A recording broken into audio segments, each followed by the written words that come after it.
Hello student, in the business services one, in our last two video we have seen that in last video we have seen that what is the insurance and insurance companies are working on which principles. In our last video we have seen that how many types of insurance are there.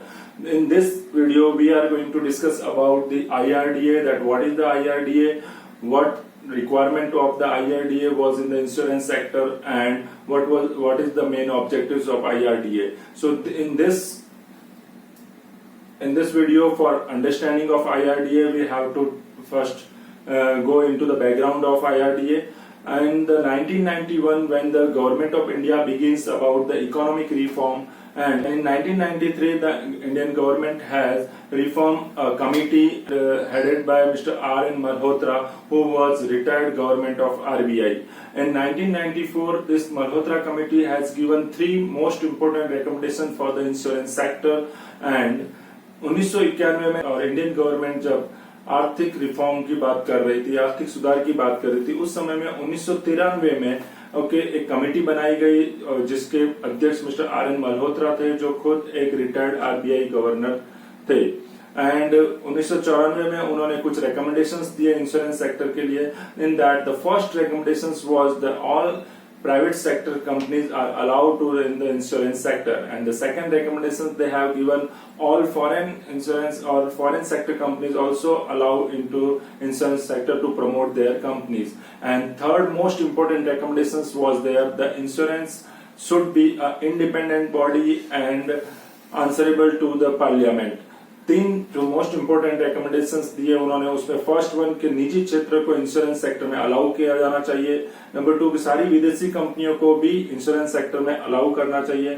और number third और most important recommendations जो Malhotra committee ने दिया था वो ये कि insurance जो है एक इंडिपेंडेंट बॉडी होनी चाहिए और वो डायरेक्टली संसद के लिए उत्तरदायी होनी चाहिए. तो this was the three main recommendations for the insurance sector. And after all these recommendations, and under the IRDA Act 1999, the autonomous body of IRDA has been set up.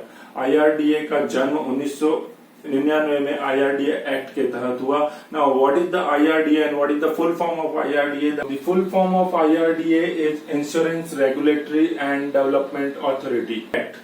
Now this is the supreme autonomous and a legal institution which manages all the regulatory and development activities related to the insurance field.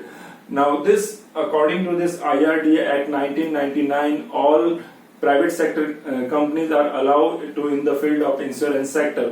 1999 IRDA Act के तहत सभी private companies को insurance sector के लिए allow कर दिया गया. According to the IRDA 2015, in the 2015 IRDA are allowed to directly to the invest into the Indian insurance sector and raise their investment from 26% to 49%. Means सभी विदेशी कंपनियों को भारतीय इंश्योरेंस कंपनीज में अपना निवेश 26% से बढ़ाकर 49% करने के लिए अलाउ कर दिया गया. So this was all about the IRDA. Now IRDA was established with some specific objective. What was that objective? Let's see one by one. In that first most important objective was the more choice. Okay, since the IRDA are allowed so many multinational companies into the insurance sector, and so that all companies try to improve their quality, and ultimately the policy holder get the more and more choice before the selection of the insurance.